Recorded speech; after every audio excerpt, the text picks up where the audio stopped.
Well, welcome to episode 70 of the Family Answer Man podcast. We're looking at the midlife crisis from a biblical worldview today on the Family Answer Man podcast. Well, I'm your host, David Orgis, and I am here with Dr. Mark Crosby, pastor, educator, marriage and family therapist, and the resident expert on the Family Answer Man podcast, where we tackle tough questions that families face and we discuss practical solutions that really do work.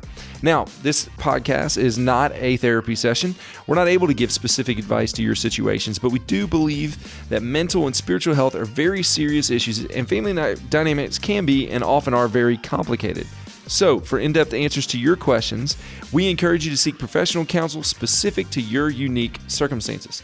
If you'd like to take a second right now to help us out, you could subscribe to our YouTube channel, hit the notification bell so you never miss an episode of the Family Answer Man. And if you're listening on a podcast, if you take a moment just to rate us and review us on your favorite podcast app, it really does help us out a lot, and we greatly appreciate that.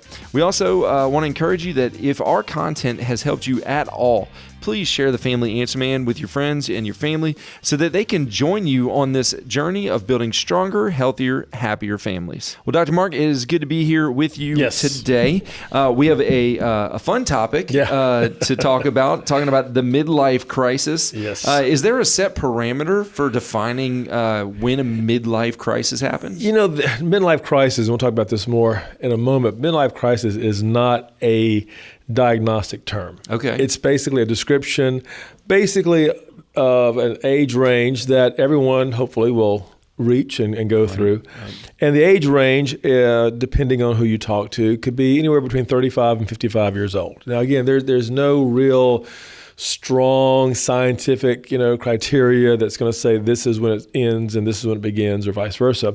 But most people who experience it, who go to their therapist or to their physician and talk about it, will find themselves somewhere in this 20-year span, between 35 and 55. With, again, if you're looking at as a bell curve, the height of the midlife crisis has been around age 45. So all the 45-year-olds out there, this is for you. And again, the reality is, I'm quite confident that the vast majority of our audience that's listening is going to be in this age range, between 35 and 55. When I see the family and friends who listen to this program and to this radio station, they kind of fall into that category. So again, this is going to be for almost everybody who's listening. Now, that doesn't mean that everybody goes through midlife crisis. Again, we'll say this more in a moment, but maybe 33%, if you were to do some polling, will experience some sort of midlife crisis. Again, like anything else, some are more severe than others. Some it's maybe just a passing phase for a few weeks. For some, it may go on for months or even years. And we'll break that down here in a moment. But the reality is that all of us hopefully will reach certain ages and stages of life that will, again, cause us to pause and ask ourselves some hard questions, such as, how's my life doing? Am I accomplishing what I was hoping to accomplish? Have I achieved what I was hoping to achieve? Have I reached some of the goals that I set out for myself when I was in my early 20s? Is my marriage, is my family, are my kids doing the things and sharing the things and being a part of the things that I was hoping they would share and be a part of and do, et cetera, that I had planned on years ago. So we pause during this time frame of life and begin to really do some introspection as to who we are, what's going on, are we achieving, are we accomplishing, have we made it? And if not, then some people will start to do things that, again, will hopefully give them the goals and give them the fulfillment, if you will, of reaching some of these goals. For some, it's very legitimate. They go back to school, they go back to college, they get that degree, they get that certification, that sort of thing. For others, it's almost comical. It's something like you'd see on television. Right. They start wearing a different style of clothes. They start talking like they're 14-year-old, and people look at them going, "Hey, you're 45 years old and you talk like you're 16. You just said no cap, that's sus. And you're like, what are you talking about? Exactly. It's almost a foreign language. Yeah. And so anyway, so and everybody in between. So again, depending on who we are, where we come from, what we've accomplished, often determines whether or not we're going through some sort of midlife crisis. Do you feel like people that go through midlife crisis realize that they're in a midlife crisis? Not necessarily. I think what they realize is time is ticking, and time is moving on. And they look at themselves and they go, golly, I thought by now I would have this. I thought by now I would be here. I thought by now I would at least have this title or this position or this, I'd be at this certain place in life. And when they're not, there becomes almost a little bit of a panic, a mild panic, if you will. I need to start doing this. If I'm going to do it, I need to do it now. Yeah. I don't have the time that I had when I was in my 20s or even early 30s. I need to accomplish this now. And so some go back to the gym, or some go back to school, or some go back, and they, try to recapture that area of life that perhaps they missed because of other obligations when they were younger. Okay. Well, that is a great way to get into our question for the day. And if you have any questions that you would like for us to answer, it's familyanswerman@liveoak.church. You can email us, familyanswerman@liveoak.church. And we love to hear from you and answer your questions. And the question that's written in says, my husband is 50 years old. Okay. He wants a sports car that we can't afford. He's dressing like he's 20 years old and using lingo that my 17-year-old son uses. He got a new haircut that makes him look younger, and he's flirting with our daughter's friends and constantly asks, how old do they think he is? Is this a midlife crisis? So this is a pretty classic example, if you will, of someone checking a lot of the boxes, maybe experiencing a midlife crisis. Because again, what's happening is you want to maybe go back to the glory days of your youth. I meet a lot of men and women in certain cases, but we'll just lean on the men for a moment, that maybe they were the high school quarterback, they were Mr. Everything in high school, they were the all-star, and they enjoyed, the fame and glory, if you will, of that moment. And if they are in a dead-end job, or if they're not accomplishing and achieving what they once thought they would by now, then they want to kind of go back to that moment. Sure. They want to rewind the clock, if you will. And for some people, this is how you do it. And this is how you get that fame, that attention. This is how you get that sense of glory, if you will. That's how you impress other people. And so they kind of go back to that time. So again, as we said earlier, a midlife crisis is not a diagnostic term, but it is a concept that about 33%, give or take, and there's not a lot of really good research in this area, but about 33%, give or take, of all adults will experience, at least at some form of life. We hear of, again, for some women, for example, who may be married early in life. Maybe they got married, in their late teens. And they missed out on a lot of the fun that their friends talked about, the dances and the sororities and all the fun things that a lot of young ladies experience between 18 and 22. But they were married or having children and all these things. And now they're in their 30s or 40s, and they're realizing, I need to go back and recapture and reclaim those years that I lost. I was married and raising babies, when I was 19 or 20, and now that my kids are up and grown, I want to reclaim what youth I have left. And that sounds, a little cold to say it that way, but the reality is that's what they try to do. Yeah. And some will, unfortunately, go to places they ought not go, dress in ways perhaps they ought not dress, get involved with men they ought not get involved with. And what's happening there is they're trying to recapture and reclaim those years that perhaps were skipped, or that stage of life that was perhaps skipped, and they're trying to reclaim it before they get any older. And so men do similar things as well, and in this case, in this question, hey, let's get the fancy sports car. Let's, get the new youthful clothing. Let's, have the, up-to-date, haircut.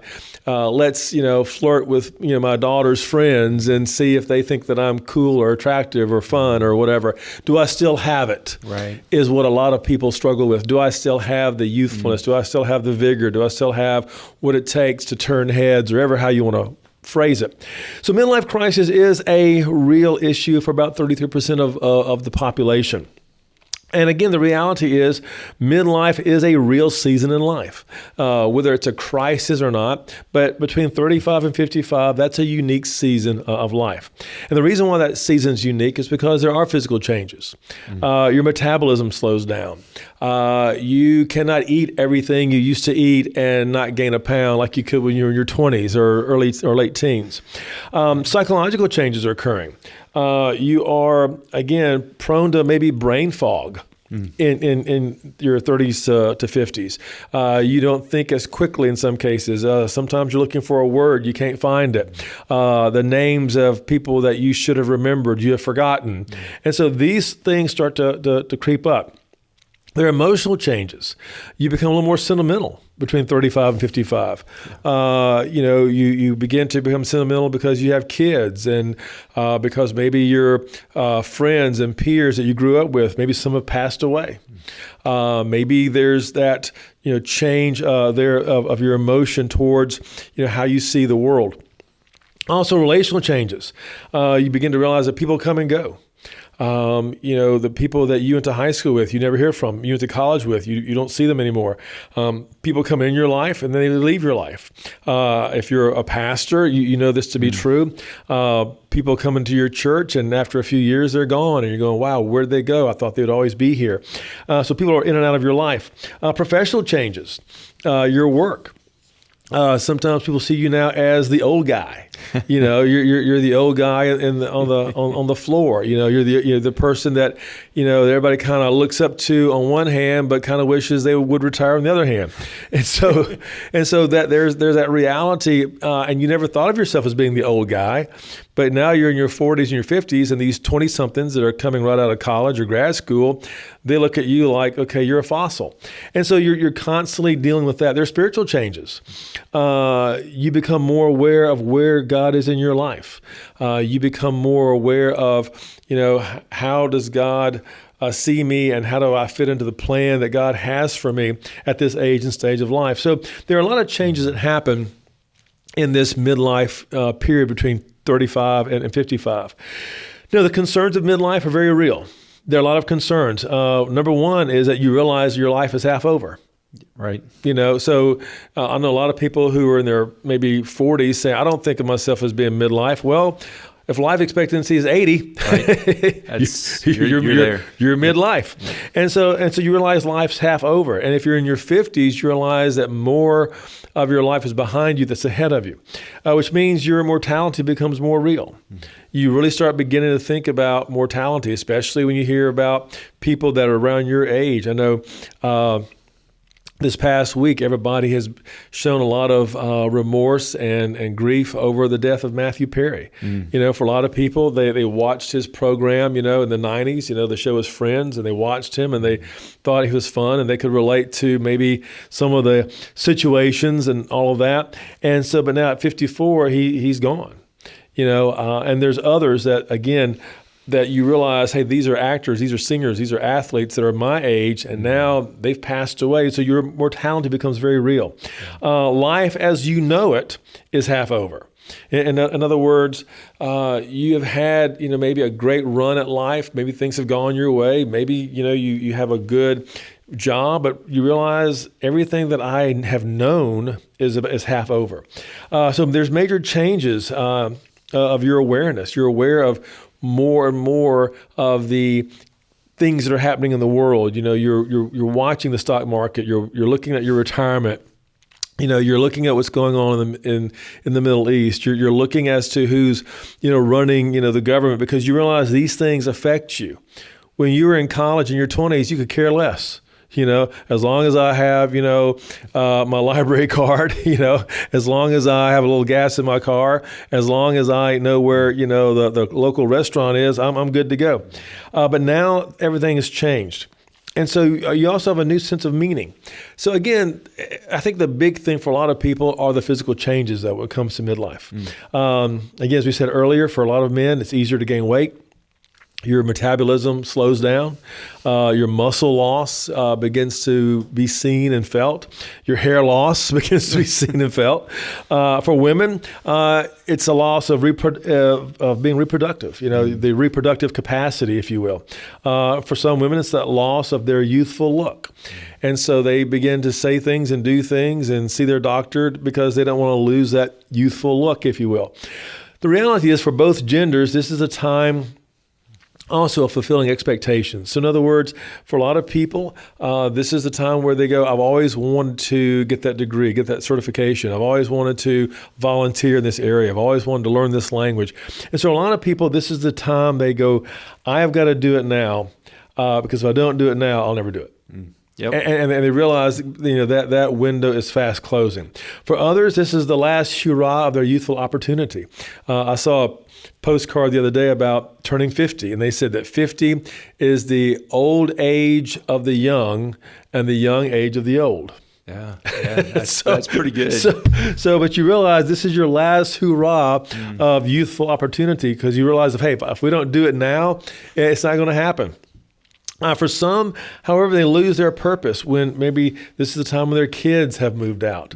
And they're going, hey, my kids are up and grown. Now what do I do? They were my life, and now they're gone. For some, it's about marital satisfaction. It maybe is below average. They focus all their time and energy maybe on their career, on their kids, and they have not taken the time to focus on one another. And so for some couples around this age, there's a lot of unresolved problems that are not expressed, and they don't express this until their children leave the house. And then for some, unfortunately, when their kids do leave the house, this is when they begin to think about divorce or separating. I've met so many couples who have said to me, or their kids have said to me, that when their children turned 18, the day after their birthday, they were filing for divorce. Yeah. And a lot have said, hey, I'm going to hang on for the kids. I'm hanging on for the kids, and I'm hanging on, but once they're 18, I'm out of here. And that creates challenges and concerns and problems, just in and of itself. Right. Next is the big issue of aging parents. This group, this age range, 35 to 55, is often called the sandwich season, if you will, because you have kids that are entering into adulthood and parents that are entering into nursing homes. And you are sandwiched in between, trying to take care of both ends, because your adult children still need you. Your aging parents now need you more than ever. And so there's that, as well as the grief of maybe losing your parents, or the grief of having to provide care and assistance. And what I mean by grief is maybe you can't do it to the level you had hoped to. You promised your mother, I will come by and see you in the nursing home every day, and you're lucky if you get there once a week. Right. And so there's that grief and even that depression that sets in. Because you want to spend time with your mom, you want to spend time with your dad. You promise them, I'll see you every day, but life gets in the way. Right. There's meetings, there's jobs, there's ball games, there's kids, there's all these things. So the big question is, what is happening in midlife? What can we do to make this time of the season, or this time in our life, somewhat better, somewhat more productive? And I would say this: to find a new meaning in life, when you make your life at any stage, especially in this stage between 35 and 55, when you make your life about serving, when you make your life about, again, knowing the Lord and making the Lord known, then you begin to have a new understanding and purpose. Because during this time in life, what you do have is experience and wisdom. Yes. Unlike you ever had before. And if you take that experience, you take that wisdom that you have gained over the years, and you use it to serve other people. Maybe you mentor younger couples.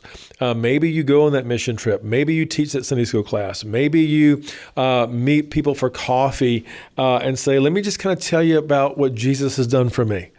This is a great time in your life to give that wisdom and that experience to those who are younger. Number 2, redefine your identity. Ask the question, in this time of your life, just who am I and where do I go from here?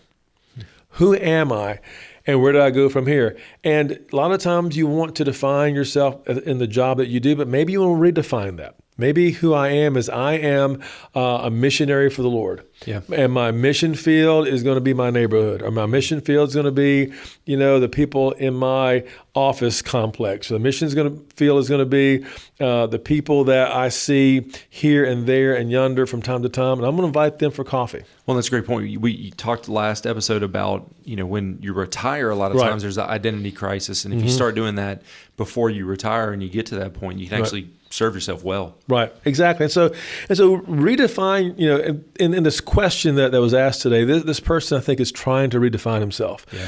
But I will argue he's trying to redefine himself in a way that, again, is temporary. He's trying to go back in time instead of enjoying the present and looking forward to the future. Wow, that's really good. Say that again. Yeah. I said this person is wanting to go back in time.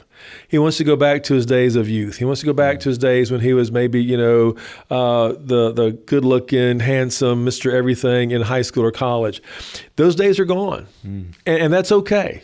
That's okay. But you had those days. It's good to reflect on them from time to time, but you have today, and hopefully by the grace of God, you can look forward to tomorrow. And this is where it starts to happen to those who are going through this midlife stage or in this season between 35 and 55. Ask this question: how do I want to be remembered? How do I want to be remembered? In other words, what legacy do you want to leave behind? What important factor do you want to be known for? Do you want to be known for the person who, loved the Lord? Do you want to be known for the person who always was there whenever there was a crisis? When there was a flood, when there was a hurricane, when there was a disaster, when there was a heartache, when there was an accident, that person was there. I mean, what a legacy that would be, for someone, to hear that and to see that. So what legacy do I want to leave? What important factor do I want to bring? I think it's interesting that Erik Erikson, and for those who don't know who Erik Erikson was, he was a psychosocial psychologist, if you will, who invented or created the psychosocial stages of development. And he said that in this range of life, he says you either have generativity, which is producing guidance and encouragement to future generations, and you're looking beyond oneself, that your mission in life can be, so that the mission in life can be continued in others. So in other words, in this age and stage of life, you get to be a coach, if you will, if you so desire. Or, he said, you're going to wind up in what is called stagnation. So his position was either you're going to land in generativity or stagnation. Stagnation is when a person has contributed very little and their life has produced very little meaning in the lives of others. Wow. And so he said, this is a great time to be thinking, where do I want to land? Do I want to land in the area of generativity, which I'm, again, producing and guiding and encouraging future generations? Or do I want to land in the realm of stagnation, where I've contributed very little to the production and the meaning of life in the lives of others? Which I don't think many people would choose stagnation. No, of course not. But if you don't look at your life, if you don't examine yourself, if you don't begin to recognize where you are in life, before you know it, you'll be in your 60s and 70s, if you're fortunate to live that long, and go, what have I done with myself? Right. You end up there without doing it on purpose. Right. Another psychologist of yesteryear, Daniel Levinson, said that the concept of a midlife crisis is a period of extreme psychological confusion. He said the concept of midlife crisis is a period of extreme psychological confusion. In other words, you're trying to hang on to something that you cannot hang on to, which is your youth. Youth comes and youth goes. Your youthfulness is slipping past. And it's okay to work out. It's okay to exercise. It's okay to eat right. Good, healthy choices. But the reality is you're only 15 once. Right. Okay, you're only 25 once. Yeah. And if you don't embrace the new stages of life, you're going to miss out. Even Tom Brady retired. Exactly. Right? Exactly. So real quickly, what do we do? What do we do when and hopefully most of our listening audience is probably in this age of life between 35 and 55. So what do we do? Number one, recognize what is happening. Recognize I'm getting older. I am entering into a new phase and season of life. Recognize what is happening. Number two, begin to invest. Invest in what matters. So many times when you're in your teens and 20s, maybe even early 30s, you do a lot of things, you invest a lot of things, but those things really don't matter. You buy a lot of things that you wish you'd never bought. A dear friend of mine said to me that a garage sale is when you sell something for 25 cents that you had to have, 5 years ago for $200. Yeah. But invest in what really matters. Invest in your faith. Know the Word of God. Know what you believe. Know how to defend your faith. Invest in your family. Yes, your kids are getting older, but now this would be a great time to plan something, do something, before they actually do move out, move away. Invest in your friends. This is a great time for you to really cherish and treasure those friendships that, again, have brought a lot of meaning and joy into your life. And invest in your future. This is a great time to, again, if you're wanting to learn something, get that certification, go back, get that degree, finish up that college degree that you maybe had wanted to do. And now is the best time ever in the history of education for people to do that. Absolutely. Yeah. Then go ahead and do that, because your future is still hopefully, coming up, and you want to be able to be prepared for that. Be proactive in the next generation. In other words, be that mentor, be that coach to those that are in their teens and 20s. It's good to take the wisdom and the experience and the knowledge you have, at 45 and share it with a 25-year-old. Right. Or if you're 55, share it with a 35-year-old. But be that coach and be okay with that. I think a great example of that, and he's a Christian from what I know of him, and I know his testimony, and that's Deion Sanders. Yeah. Yeah. Deion Sanders, was one of the great athletes of all time in the NFL, one of the few athletes that played pro football and pro baseball, Hall of Famer. But here he is now, in his late 50s or mid to late 50s, I suppose. But here he is now coaching the University of Colorado. Yep. And so he's taken the wisdom, he's taken the experience, he's taken the talent, he's taken all the things he's learned, in the game of football, and now he's passing it on to another generation. Well, we all can't be a head football coach at the University of Colorado, but we can pass down information to, our Sunday school class, right? Or to the youth group, or to the young men's, Bible study, or whatever it may be. So start being proactive also about your health. If you've got some bad habits, and we don't have to list them, what the bad habits are, now would be a good time to stop. If you're not into exercising, now would be a good time to exercise. Improve your cognition. Read more, solve puzzles, take a course, teach a course. And it's okay to take supplements. There's some great supplements out there that would be very helpful in keeping your memory and your cognition, up to par. Beware of depression. Depression has a way of coming into your life and sneaking up on you.